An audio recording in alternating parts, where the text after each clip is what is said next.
Our guest this week on Veterans Chronicles is Jerry Wolf. He's a World War II veteran of the U.S. Army Air Corps. He served as a flight engineer and top turret gunner on B-17 bombers. He was also a prisoner of war in Germany for a year. And Jerry, thank you very much for being here and sharing your story.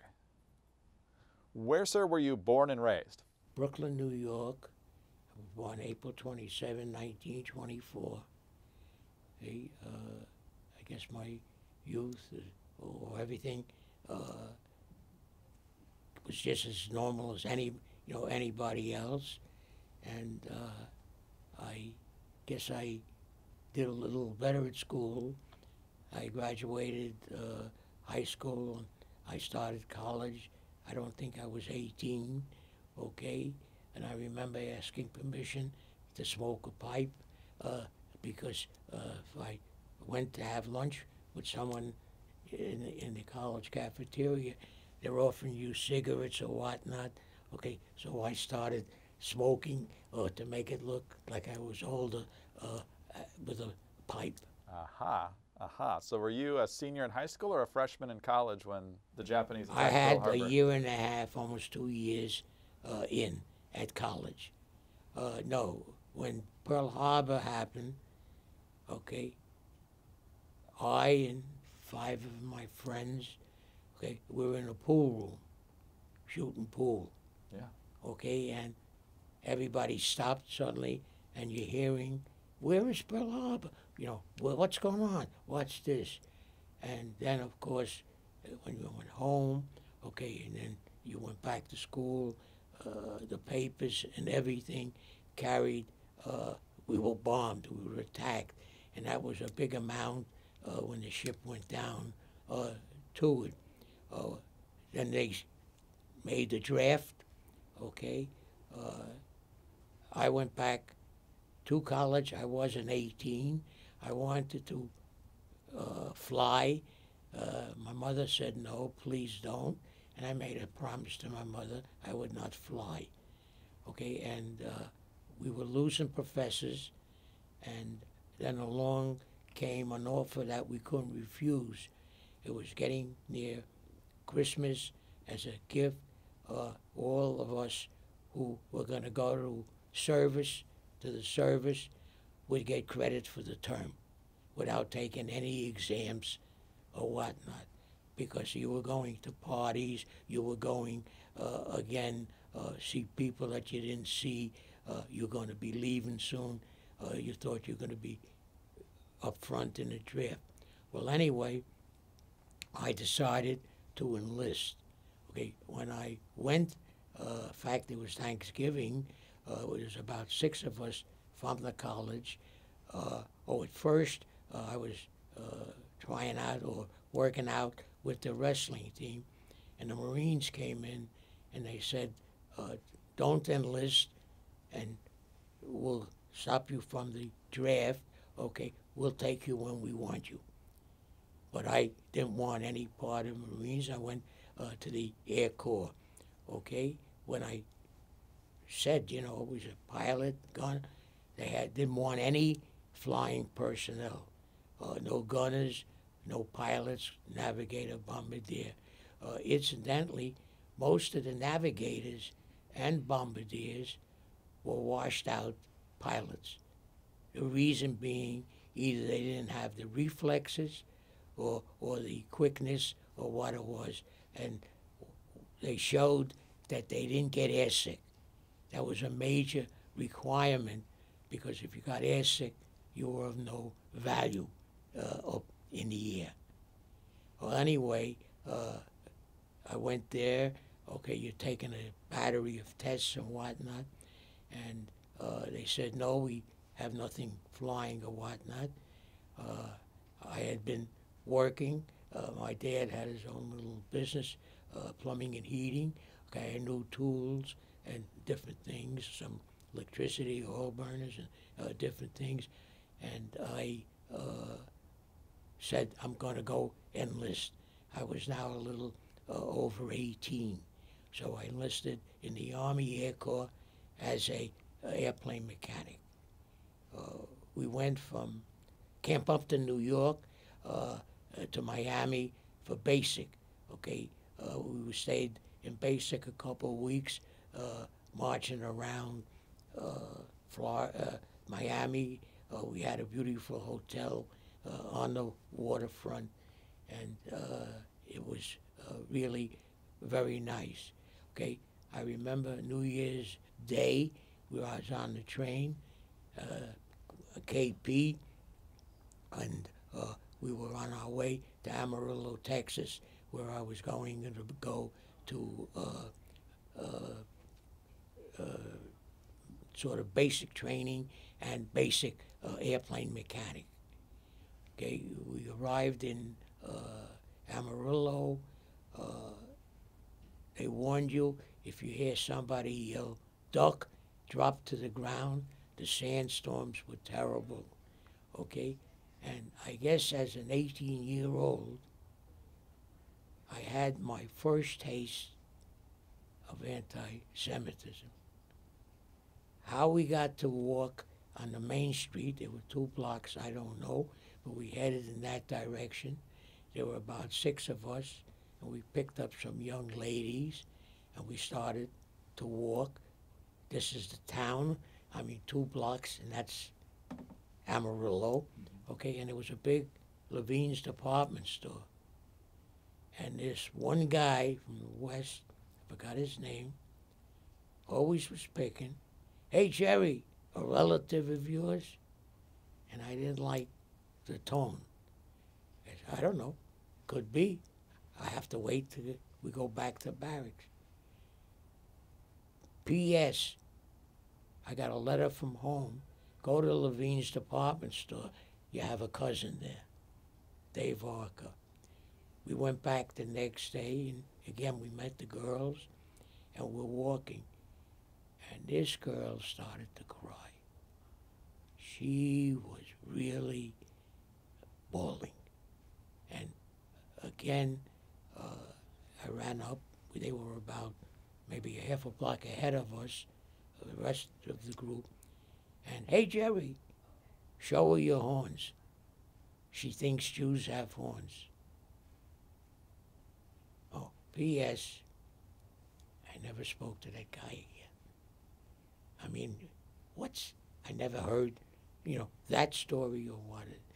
And you're finding out the attitude, for some reason, which you don't know, they didn't like you. You were Jewish. Okay?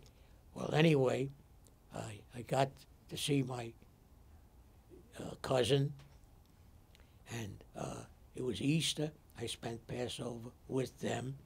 Okay, and then when I came back to go back to school, I did well. I graduated, and they sent me to Seattle, Washington, to Boeing, okay, where I was now on B-29s and B-17s, and we were testing them as the plane of day came out.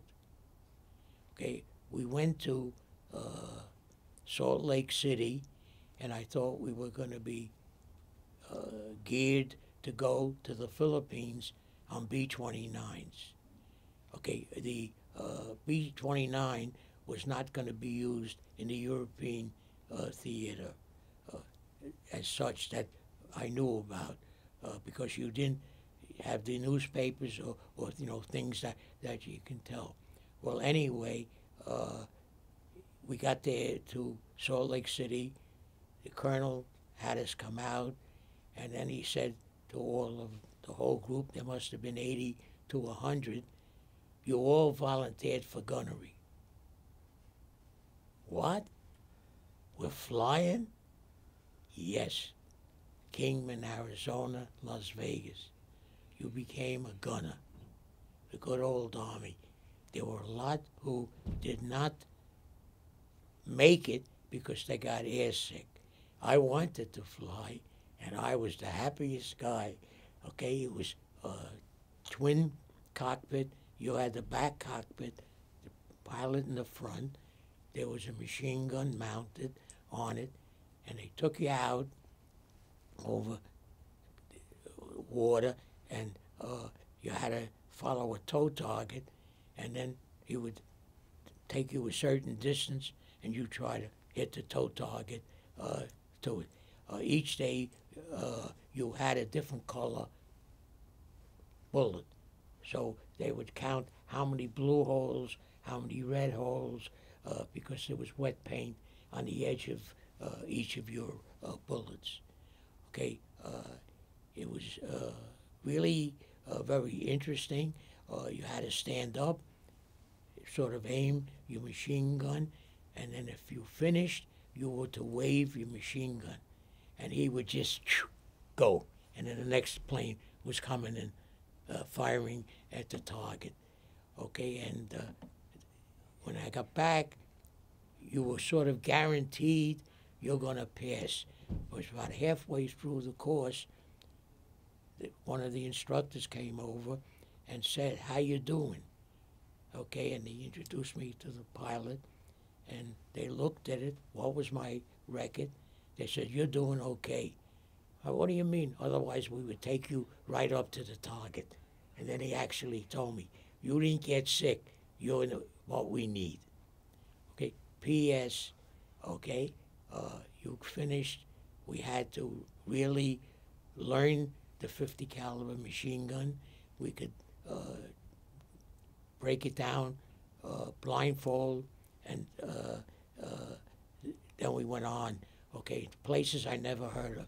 Ephrata, Washington, Walla Walla, Washington, okay, and now you're meeting other airmen, Charlie, Tex, Bud, and myself, the four of us.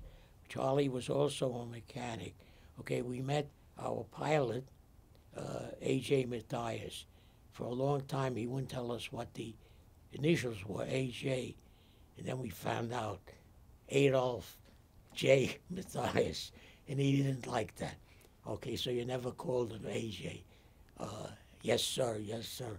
Anyway, he went interviewing all of us, and when he heard that I had gone to Boeing for special B-17s, especially, okay, that he didn't want me in the ball turret. I was the shortest guy. He wanted me behind him as his counselor, guide, or tell him what it was. Okay, we started to train. We didn't have a co-pilot. We had a navigator and a bombardier. Okay, I would get the northern bomb site. You practice with 4 or 6 100-pound sand bombs, and we were just flying. I had with him, almost alone, about 20 landings. You come in, land, taxi out, and go up again. And it was like, for him, he graduated, and he was a P-38, okay? And now he's driving a big 18 Mack truck, a B-17. But we became pretty good friends, and I enjoyed going with him to the link trainer, and I would taxi the plane and sit in the co-pilot's seat. Okay, then we went to Ardmore, Oklahoma, and again, we were told that we have to complete so many days, and the last procedure would be you had to fly over Texas from Ardmore, Oklahoma, 3 miles out into the ocean, and do target practice with an airplane and a big tail thing. Okay, and if we get there earlier, we will get leave. Okay, we did it. We went through, and we finally got out there. I did my first piece of mechanic. Okay, we were flying through over Texas, and we had to refuel. And one of the planes, there was 6 of us, one of the planes, the fuel pump went. I replaced it. Okay, but we went out to there, came back, and now we graduated, and we got our wings. Why they picked me, I don't know. Maybe I was a loudmouth. I don't know. But they said, go ask the general. When are we going home? Went over. General looked at me. I'm to his sort of left. And he said, did you honestly believe me? My arm went back. My pilot just picked me up and walked me away. I'd never been home. They hadn't seen me in uniform. I had known Doris. Okay, that's a picture. It was taken 1940 in Coney Island. I carried that. And first I called home and said, I'm not coming home. Okay, they were going to come out to say goodbye to me. Okay, my mother had never left Brooklyn. Okay, and I called Doris and said, I think I like her. I told her, I'm not coming home, but I want to get you a gift. My sister is coming. P.S. When I come home, I would, replace the gift or get you a gift. Anyway, my mother left. The day she got home, we were called out. Seems another crew member's aunt got to General Julio and said, you wrote and said any veteran or any soldier going overseas would get a leave of absence. We got a 9-day delay en route. I found out what furlough and delay en route. Furlough, you're going back to the place that you're going. You can leave things. Delay en route, you had to take everything. Your parachutes, your this, even though you didn't carry it. The duffel bag, the B-4 bag. I mean, you had everything. The heavy leather suit. P.S. I got home, okay. I have a cousin who was a jeweler. He did not want to get me a watch. He said they're no good. But they had something new, a cocktail ring. It's got chips and some semi-precious stones. P.S. Doris agreed. It was a friendship ring. We went. I worked on her ring. I left. Okay, and we went to Kearney, Nebraska. Okay, we received our pistols, 45, because you wore a parachute harness and a Mae West, you had to carry your 45 as a shoulder holster. Okay, we learned how to clean the cosmoline off the 45 and do different things. I was the only one that was given a live clip, and okay, and my top turret got about 50 to 100 on a belt of ammunition. Okay, and we were ferrying a B-17 to England. Okay, we left. We couldn't write home, but the Look magazine had the route. We went from Kearney, Nebraska, to Presque Isle, Maine, to Newfoundland, to Prestwick, Scotland. Okay, we became airborne. We left at night, and we had a strange person now coming with us, and we were getting a new navigator. What happened? Well, where's John? Okay, John Little. And then they said they didn't want to tell us, the officers. Okay, he came down with a venereal disease, so we got a new navigator. And it was some breakout for him to scan the sky going over the ocean, the new navigator, but he was good. That story. Okay. Well, again, I was to be a replacement in this. They were going to use our plane, okay?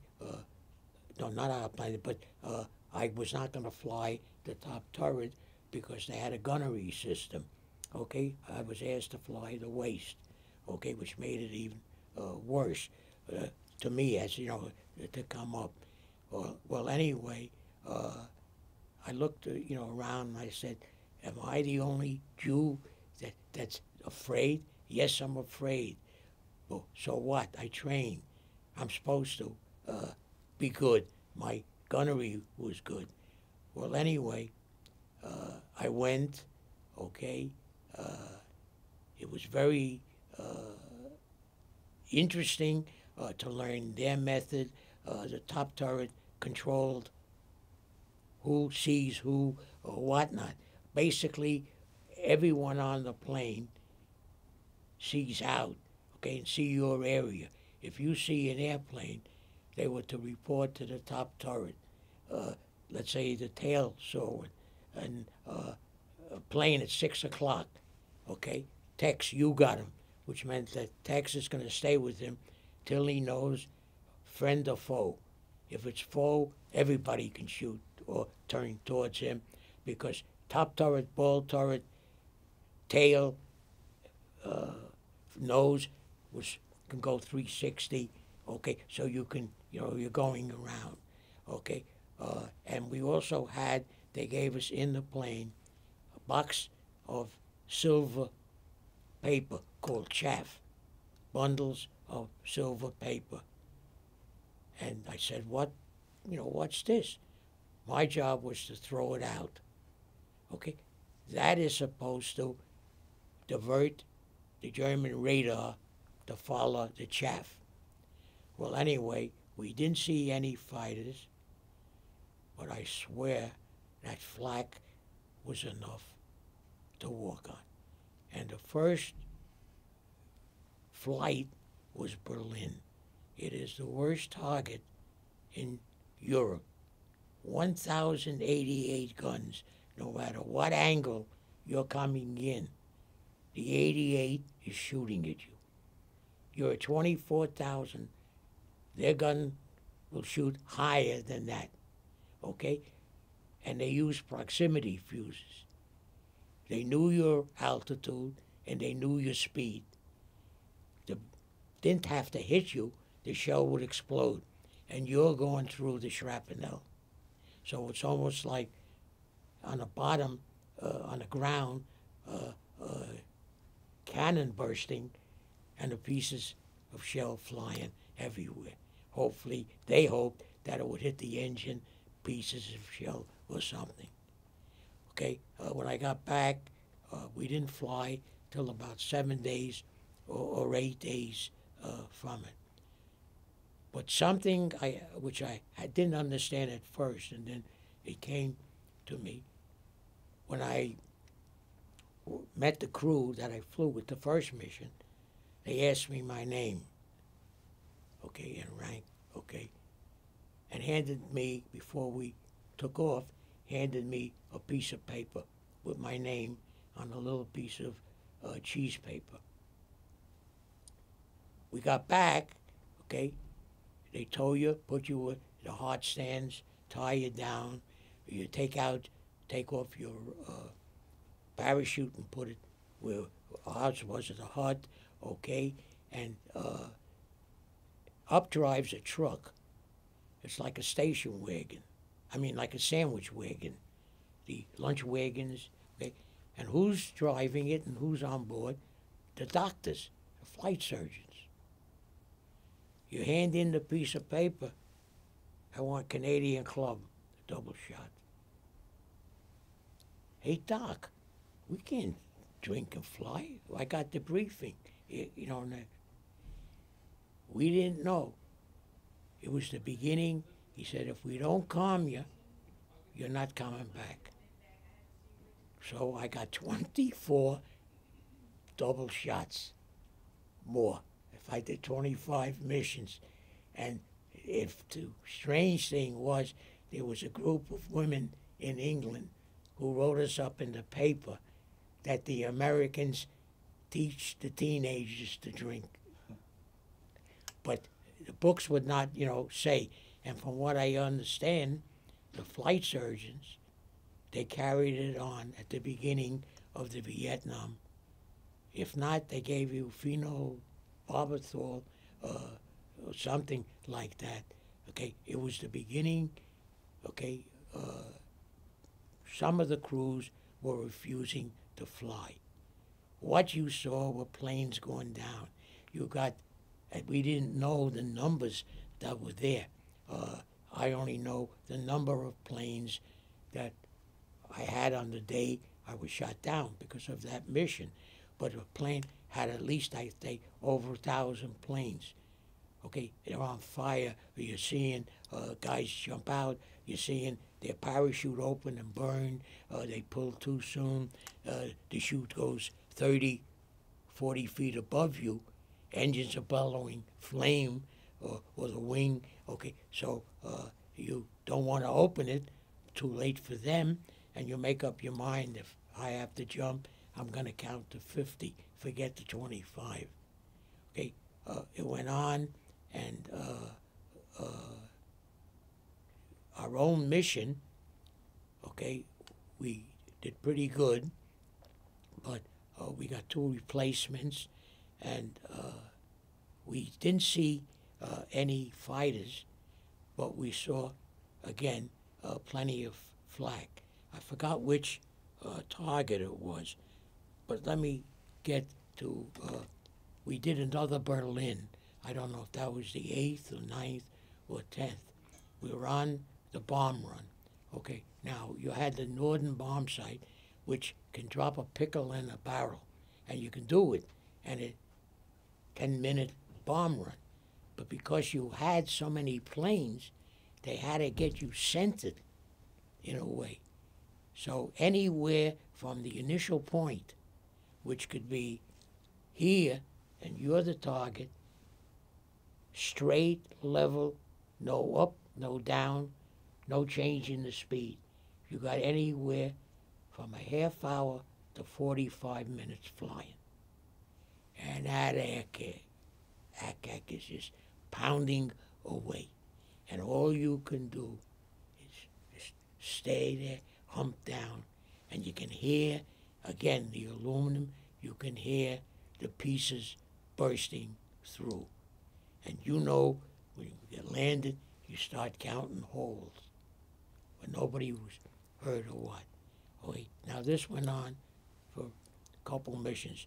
We were fortunately, I don't remember exactly where we were in view of saying, okay, you're 6, 6, 6, 6, 6, 6, and you're 10 feet apart. You're flying somebody's wing. If you're on the inside and get hit, there could be a crash. You're losing altitude.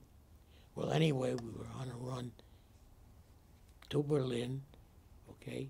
Number 2 engine, which is the left engine, was hit because I heard it, and you can see the smoke bellowing or whatnot.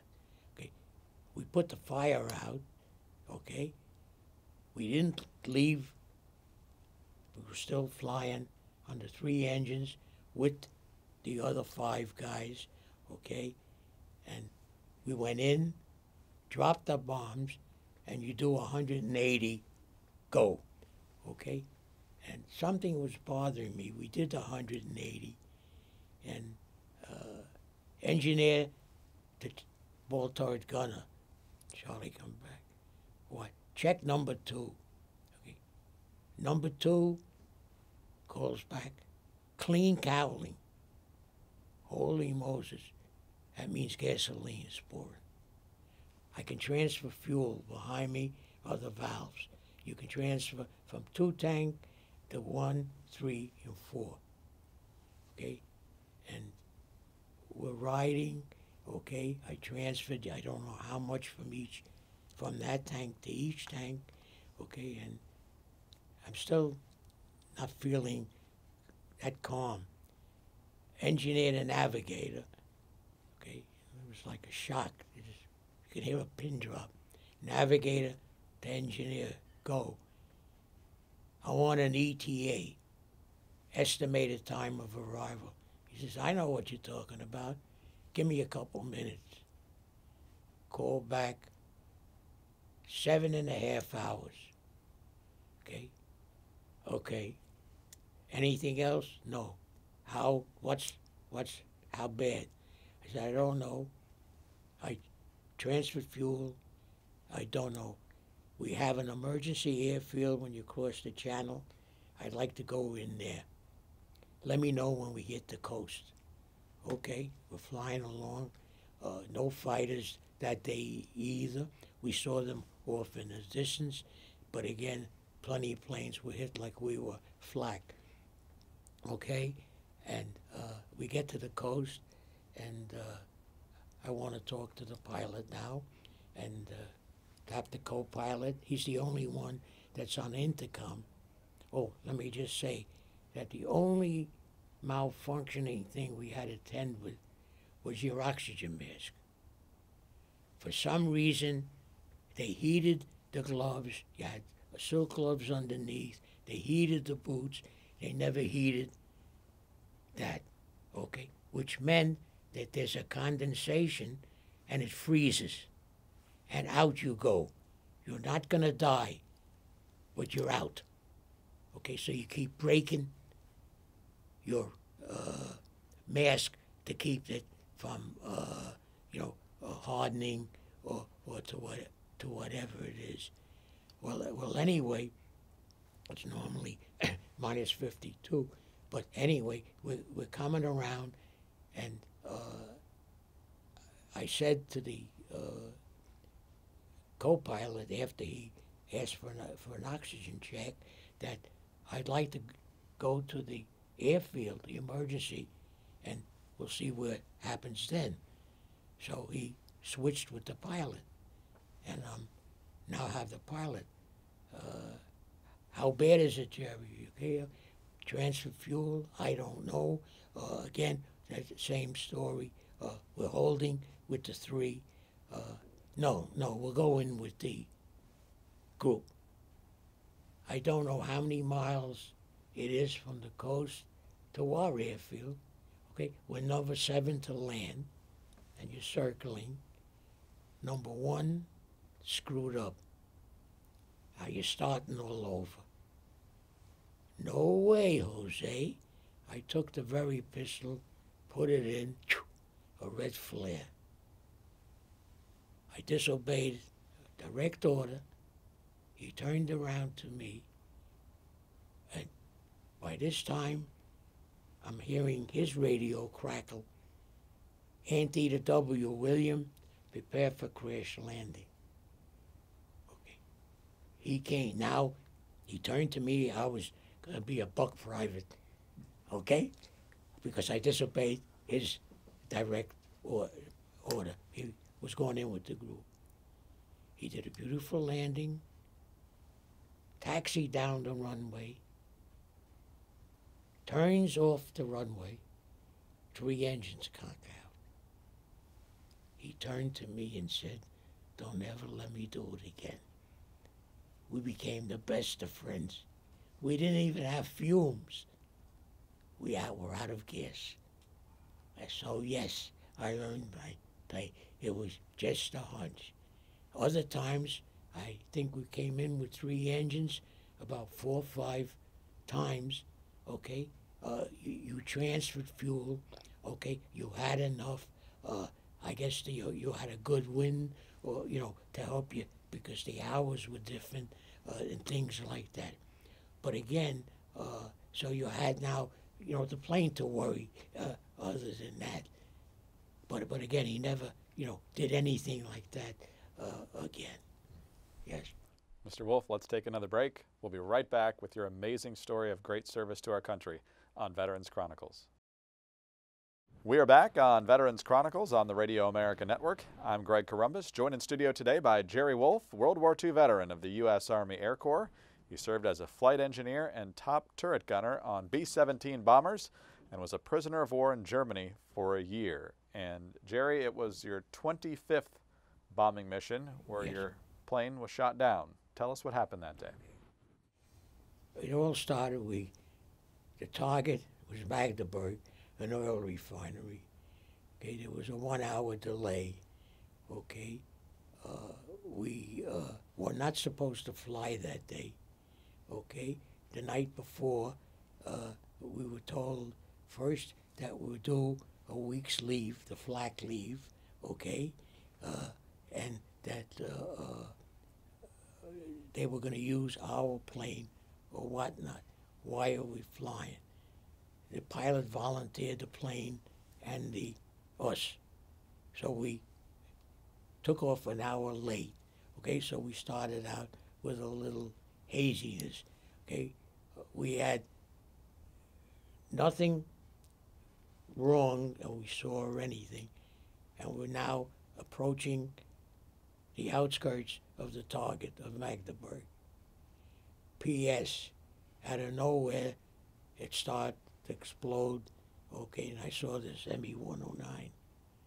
Okay, his first shells hit where the bombardier and navigator almost blew the navigator's leg off, and something came into the top turret and knocked me off the pedestal that I stand on. Okay, and here I am standing. Okay, I have no oxygen. It ripped the lines. I have no intercom. Okay, but I took off the one glove. I had the silk gloves, and you could feel in here. Okay, we had heated suits.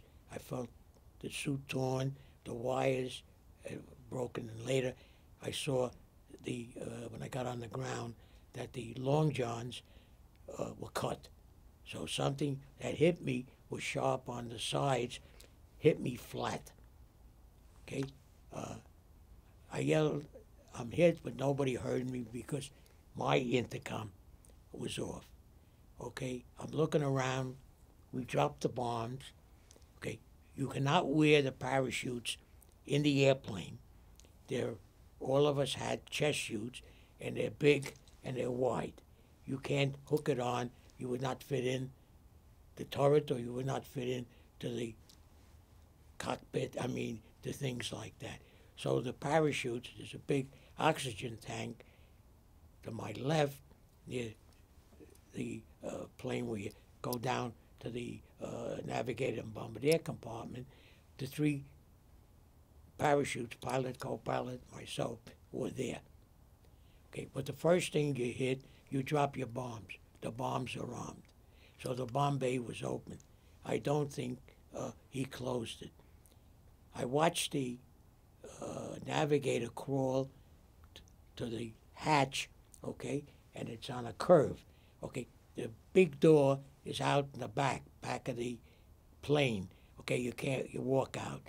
On the front, there's no, you got to grab the top of the hatch and kick yourself out because there's a curve and you don't have full height, to stand up. I watched him go out. Okay, and then I turned around again, and there's the co-pilot pointing to his chest. And I said, "He's not hit." And I'm pointing to my leg. It hurts me like hell. Okay, and points again. I said something. And I'm, oh my God, there's the chutes. I jumped, grabbed, gave him his, gave the pilot his, snapped mine on. He pointed. I could feel the pilot breathing against my back. Okay. When I got down, the bombardier had already left.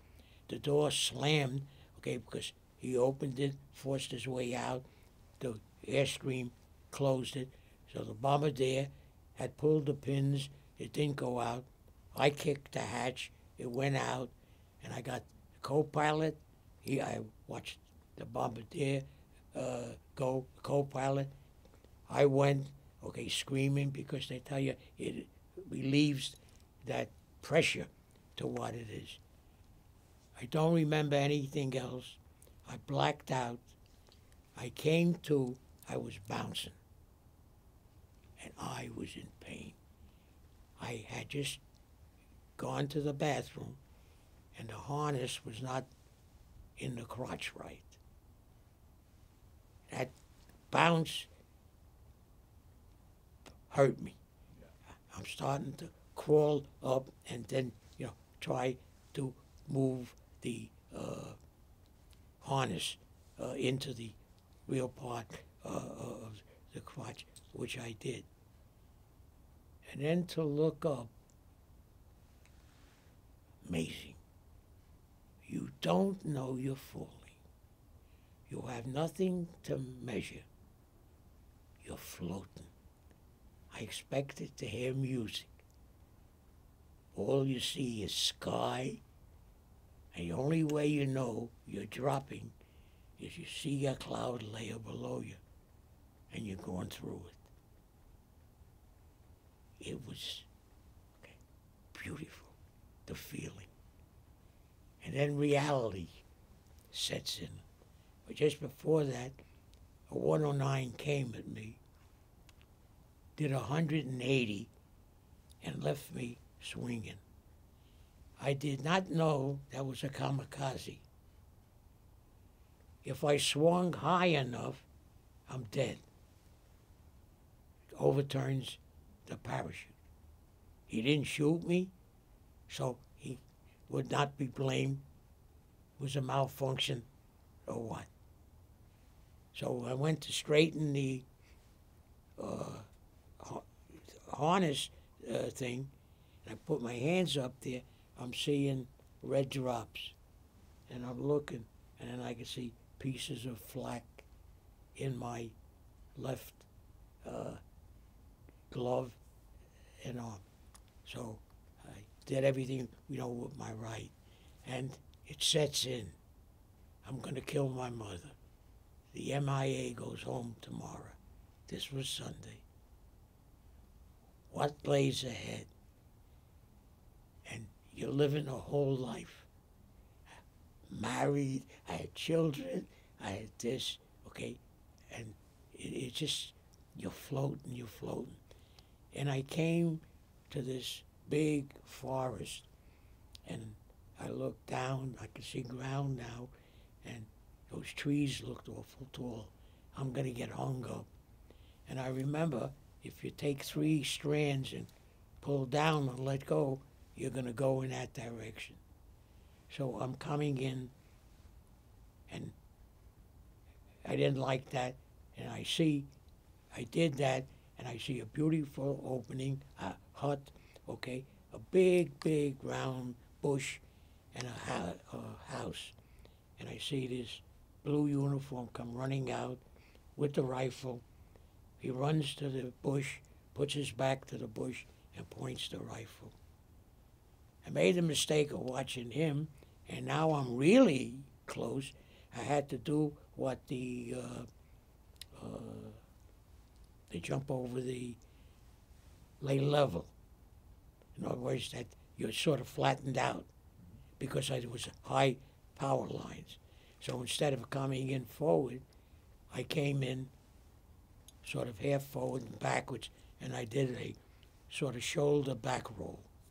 Okay, and there I am laying on the ground, and 3 soldiers found out they were Austrians. Okay, pistola, pistola, pistola. And I would say, nix. Okay, we stopped carrying the 45. There were notices that airmen opening up to shoot, okay, that up and down would make the 45 come up, and you can get a broken jaw. It would rip your pants thing and come up. So we stopped, carrying it. So they can see, no pistola. P.S. I got undressed. I did everything, washed. I was black and blue already, okay? And on your harness, there are 4 pouches. First one is medicine, sulfur powder, benzodine, escape stuff to keep you awake, different things. Second was maps, silk maps, okay, France, Germany. Third was money, and the 4th was a language card. Haben Sie ein Tasse Wasser? Ich will essen. My grandmother talking to me? He answers me back, and I understand him. Yiddish. And I'm looking for words, and it's Yiddish. Okay? This time, we walk into the hut. He calls up, okay? And I didn't see this woman come out from one of the rooms. And she came over to me. They brought me, instead of water, a warm bottle of beer, and it had that snap thing, but I had already washed and did. But she said in German, do I need help? And I answered her without thinking. Her boyfriend came running over. Ah, sprechen Sie Deutsch? And we had a conversation. As long as I could slow them, because I hadn't spoken Jewish in, quite a while. So some of the words I'm looking for on the sheet. So again, not only the Bibles, I'm the only one that has on his prison record that I speak Yiddish. So they had me as Yiddish. Okay. All right, well, so now I knew, okay. He apologized. He had to go. We had to march or walk to come. The SS was coming to get me. Okay, a beautiful Mercedes Benz with the top down. I was approaching. I see my waist gun up. P.S. They came to pick me up. The SS got out, 6'2". All he had was a pistol, and he come over to me, real close, looks at me in perfect English. What's the matter? You didn't have time to shave? And I didn't have time to shave because the night before I was told I'm not flying. But because the pilot didn't know if we're waiting an hour or more, he was afraid to let me go shave. Okay, and he tested, you put on the oxygen mask, and if it's not leaking, you're all right. Because if the stubble will keep it away. Well, anyway, we're now in prison camp, and we come. They didn't do anything. There was some fighter pilots. There was whatnot.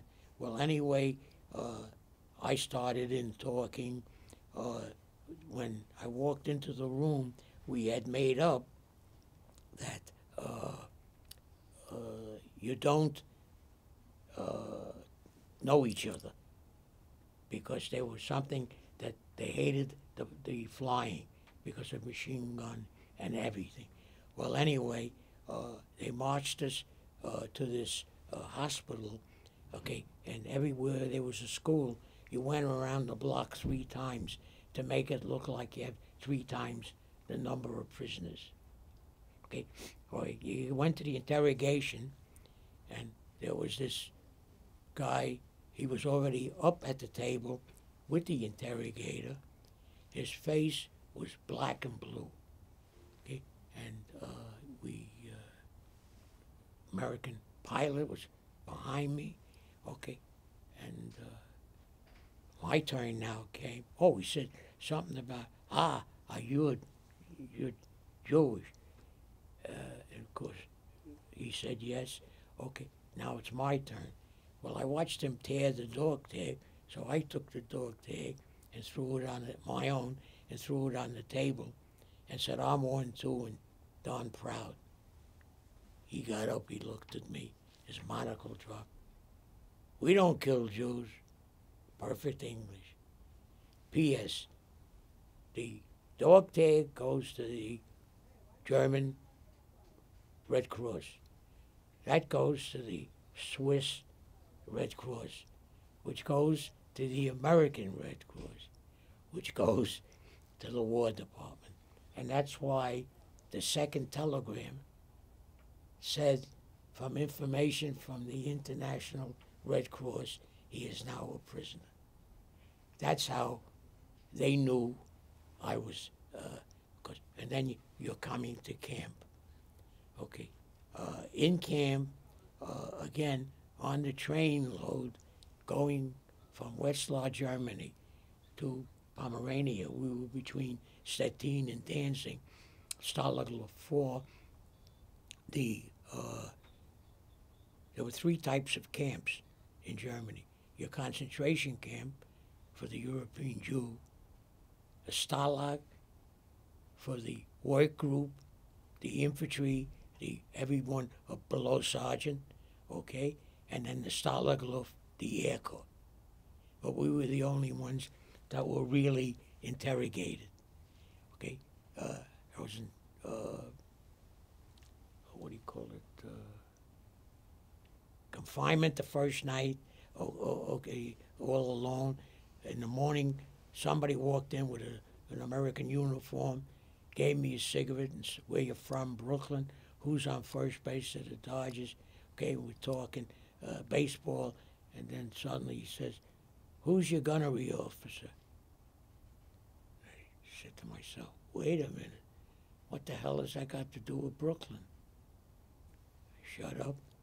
Okay, you got your uniform, pair of shoes, certain things from the Red Cross, spoon, fork, knife. Yeah, I have it. Okay, the knife broke. Okay, but anyway, you're now, I think we stayed there 3 days, 4 days. We're on a boxcar going to Pomerania, between Stettin and Danzig. Okay, and the German guards are walking around with the newspaper. And I figured, well, there was a big picture of Roosevelt, no hands but claws, holding on to the Rock of Gibraltar. I went over to the German guard, and my Yiddish, "Can ich sehen?" Okay, invasion, okay? And he says, "Yes, invasion." So it was June 6th, we knew of the invasion. That's when I, arrived at camp. But one of the prisoners heard me talking to him, and he thought I spoke real German.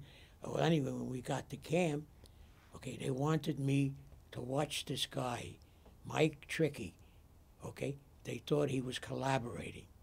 If he got up, I got up, okay? We were locked in the barracks, but sometimes they locked the German in there too. They didn't. So I was asked to become room leader so I would have access to walk around. So I had access. I met this guy's friend, and he took me, and who the leader was, Paul. Okay, I was introduced to him, and I said I can, speak broken, whatnot. First thing I got was clippers. Okay, you clipped your hair. Okay, now it's the camp was a place of no running water, no hot water, no showers, no food, no cleaning utensils, no brooms, no brushes, okay? No oven, no heating in the barracks, no food, okay? A piece of bread, 1.5 inches thick, okay? Like 2 slices of silver bread or this bread, okay? 4 potatoes and something that they call chicken soup, okay? The supposed to be supplemented with a Red Cross parcel that had 12 pounds, okay? I have the sheeting as to what it is. You had a can of bully beef, you had a can of Spam, D-bar, cigarettes, 4 packs, crackers, I think either salmon or tuna fish, some pate, something that was jam, cheese, okay?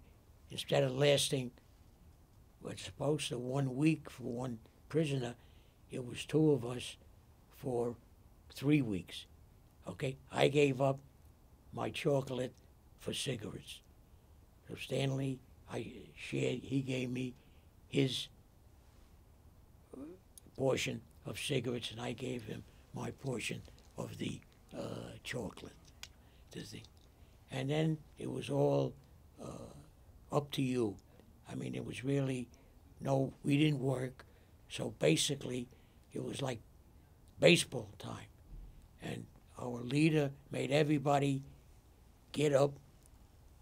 Okay, we had no showers, so you go out. In each room were 12 to 14 pitchers. Okay, you went at about 4 o'clock, 5 o'clock, filled them up, and put them in the room from the big pump. Okay, winter they froze, so there were times we had no water. But you daren't use that water to wash your socks or even brush your teeth. That was drinking water. We would ostracize you if you drank the water. We would punish you because that was the only liquid that we can drink in the barracks. And life went on. You ran out of cigarettes. I mean, everything that flew, crawled, or walked shared with you. If I had a piece of Spam under my pillow, if I had a piece of bread under my pillow.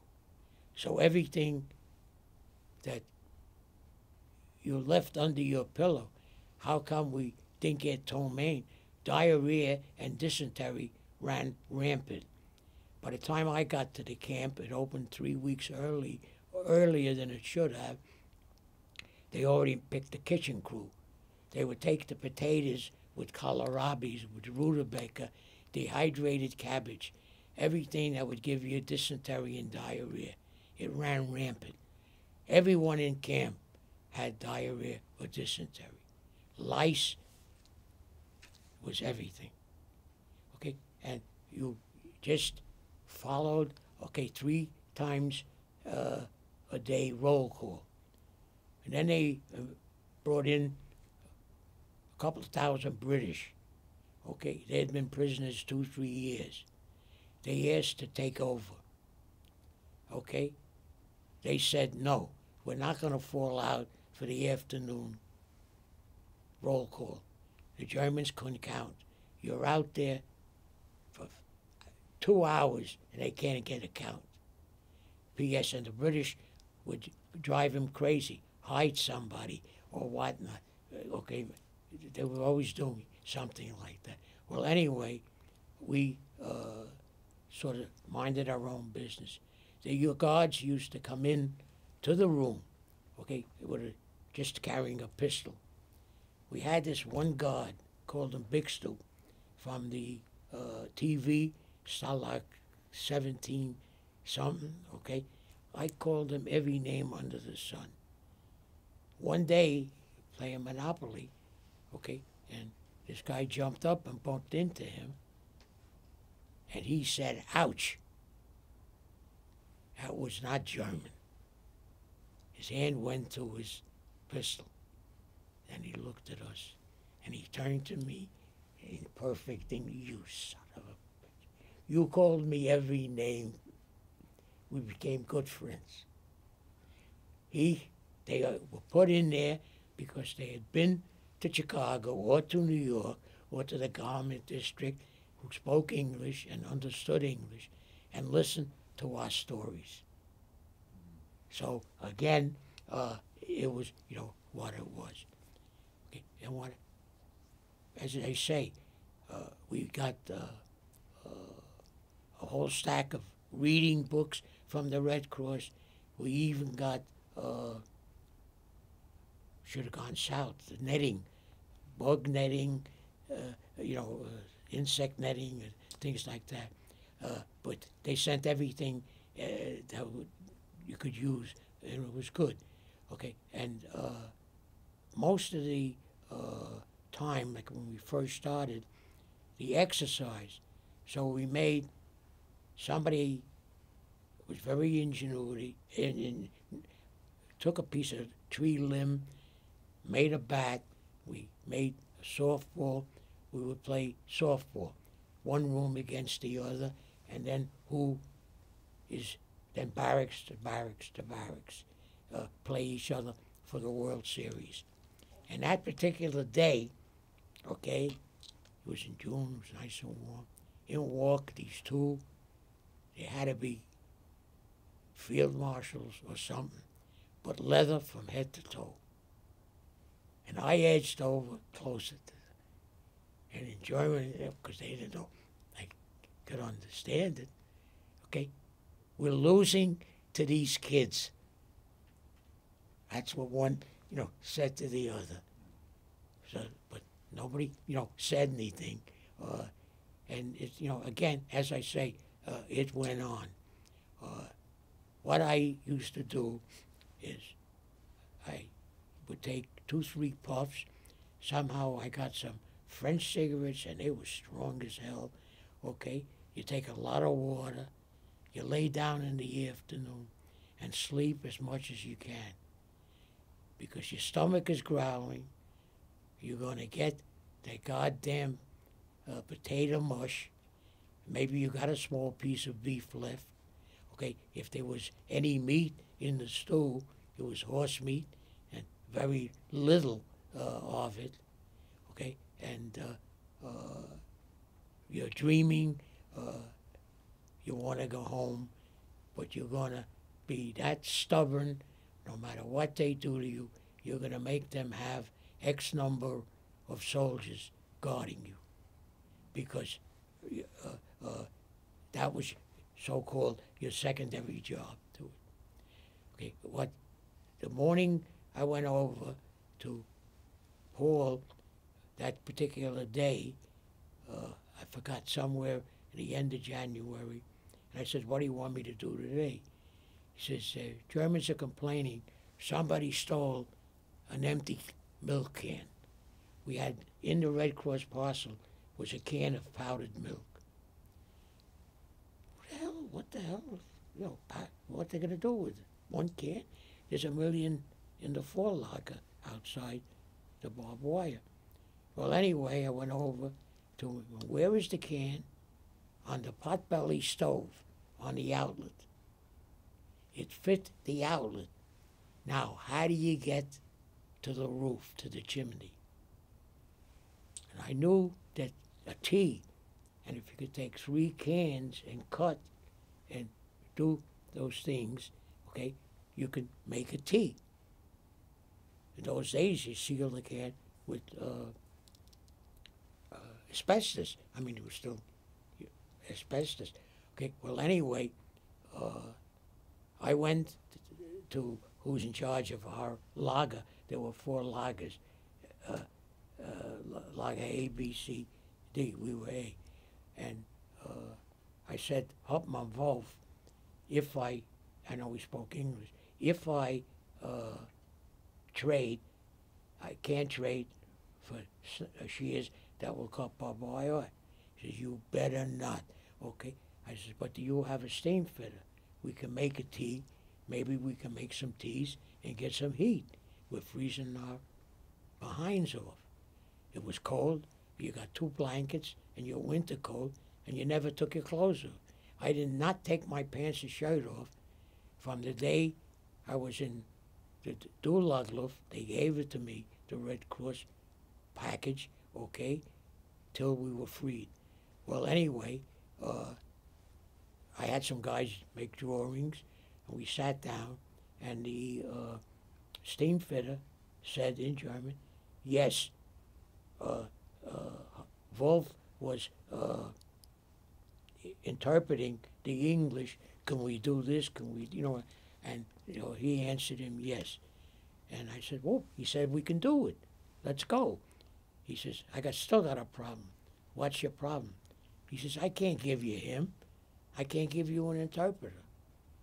He says, I can't spare anybody. I'm looking. All right, I'll do it. So for 3 weeks, I was the interpreter. I come to the room locked. I go running for Wolf. Hey, what gives? Was los? Says, I'm going to make you happy. Oh, you're sending me home. He says, no. He says, we're losing the war.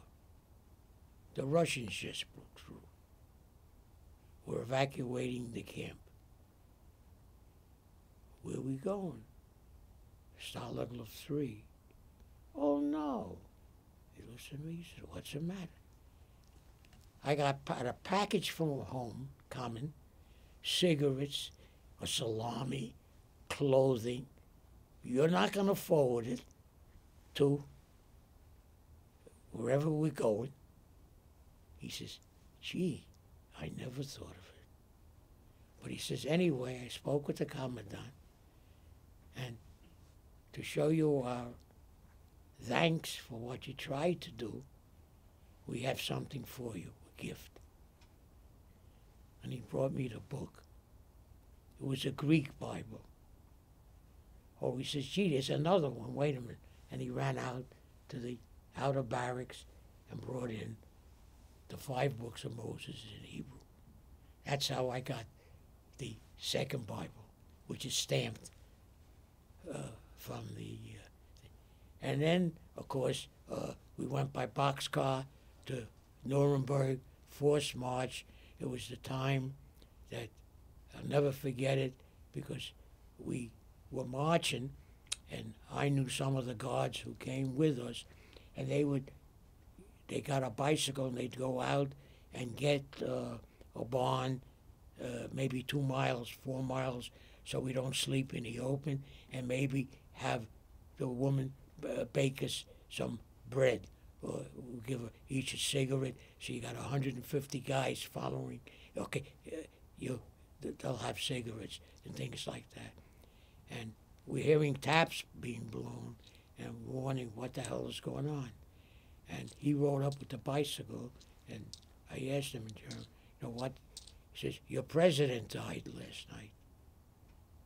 So it was Roosevelt's death.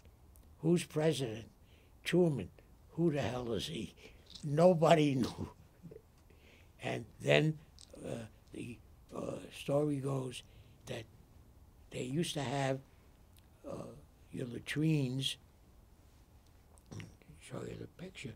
Of course, they had a tanker, and with an explosive device, you lit it, and it created a suction, and they would suck out the latrines and take it out to the field and use it as a fertilizer. The tanker had two Russian prisoners and a German guard with just a pistol. He ran into an American tank, okay? The tank told him to go back, tell everybody at the first shot, lay down, we're coming in, okay? And sure enough, we had a meeting, okay? They did a straw thing, 6 short straws would become our prisoner, and the rest went on to Munich, okay? Sure enough, this was the day of my birthday. I was 21, April 27th. April 29th, Patton came rolling in and knocked the officers' gate down, which I would say the enlisted men were so angry at him. He went to the officers, not to the enlisted men. And the Geneva Convention said that officers and enlisted men will be separated. But that wasn't the thing. The tanks would roll up on the highway way ahead of everybody and free a camp, and then get caught themselves because they couldn't keep up with the tanks at times. He was really, moving. And then we had to be deloused. We waited 2 weeks or 3 weeks for them to bring in water tankers, make showers. Water delousing is a shower with a heavy caustic lotion, okay? And then they flew us to Camp Lucky Strike, where we came home by boat. They sent us home for 60 days, and then I was discharged. I got home mid-June, home for 60 days. Then I was discharged in October on score points. I was the second go-round. You needed 80. I had 79 on the first go-round. Sir, it's an amazing record of service, both in the air. Your endurance through the time as being a prisoner of war is extraordinarily inspiring. Thank you so much for sharing your story with us today, and thank you for your service to our country. I think that the will to live was somehow instilled in all of them. I don't know of anyone who was that melancholy. Okay, yes, okay, you didn't have the fear anymore. Okay, you now didn't see in your dreams a parachute burning. You didn't see airplanes spiraling. Okay, you didn't see a wing fall off. In a way, nobody shot at you. Okay, there was no flak at you. You didn't hear the noise. If you, in between roll calls, you could lay down, go to sleep. You do whatever you want to do, walk or whatever you want to do. But I think one looked at the other, and he didn't look afraid. He didn't look scared. We had 3 doctors. Okay, they were captured in Africa. They were given a choice: be prisoners of war or be prisoners in a prison camp as doctors. And they chose as doctors. Okay? The German doctor was better than the American doctors. I got 3 stitches. I got playing baseball. Okay? I had to go from one compound to another, to the infirmary or little hospital that we called it. And they had to signal the towers and make sure, because if they crossed over the warning fence, the tower would open up. Only 2 prisoners were killed. One was shot. They claim he jumped out a window from the barracks, and we found he had a wooden bullet that poisoned him through. And the other one was an Englishman. They were so jammed up with prisoners that in between the barracks, you had 10-man huts, 9, 3, 6, 9. There was a thunderstorm, lightning. The mid-barracks blew up. Imagine the boat went around one and into the mid. We revived 8 or 9. One we couldn't survive from the lightning. So, again, then it was just getting used to. Okay, I was fortunate. Doris had been corresponding with me, and I picked up from there. But I didn't talk about it. We didn't, and I didn't for 10 years, for 2004. And then one day, we took a couple of years, we became snowbirds, and we were going to Florida, above Miami, okay, for 3 months, 4 months, and it just made it that that was it. I didn't, talk. And my brother-in-laws, both, 3 of them, were getting their medicine from the VA, and I was paying a hell of a lot more over it. And Doris did some research and found that there was a clinic in Virginia, at 2 blocks from Fort Belvoir. So we went there, and I guess it was the right time. I went in, they register you, and then what did you do? And I showed them the prisoner of war record. Hold it, everything. Here's the phone. They gave me somebody's number, and he starts interrogating me. How's your feet? Are they swollen? I'm filing your complaint. It was from the VFW. Hey, Mr. Carr. I mean, it was like boom, boom, boom, boom. And then you get a call. You have an appointment with this guy, with that guy. heart specialist, and so I got, yes, as a POW, regardless of any percent or whatnot, you audio, dental, vision, as a prisoner, you were taken care of. Only fitting. Jerry, it's been an honor to have you with us today, sir. We've been speaking with Jerry Wolff, World War II veteran of the U.S. Army Air Corps, flight engineer and top turret gunner on a B-17 bomber, also a prisoner of war in Germany. I'm Greg Corombos. This is Veterans Chronicles.